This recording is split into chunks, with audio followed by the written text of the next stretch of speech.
आणि आज नेहमीप्रमाणे मंगळवारचा तळ्याचा बाजार भरलेला आहे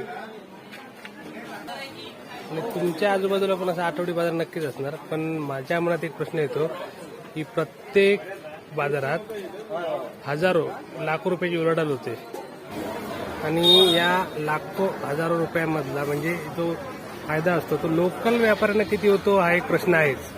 कारण बहुतांशी व्यापारी हे बाहेरचे असतात. मग तुम्ही विचार करा, एका आठवड्यात म्हणजे एका दिवसात पूर्ण आठवड्याभराची उलाढाल होते आणि त्याच्यात लोकल लोकांना, तिथल्या स्थानिक लोकांना किती रोजगार भेटत असेल किंवा किती फायदा भेटत असेल. पण हा बाजार दर आठवड्याला भरतो असा, आणि तुमच्या आजूबाजूला पण असा आठवडी बाजार असणारच. विचार करा, करोडो रुपये कुठे ना कुठे उलाढाल होतच असते. त्या करोडो रुपयांपैकी तुम्ही किती रुपये आपल्या घरी घेऊन जाता नक्की विचार करा. आणि जर तुम्हाला शक्य असेल तर अशा आठवडी बाजाराचा फायदा उचला तुमच्या आजूबाजूच्या एरियामधला. आणि तुम्ही एका दिवसात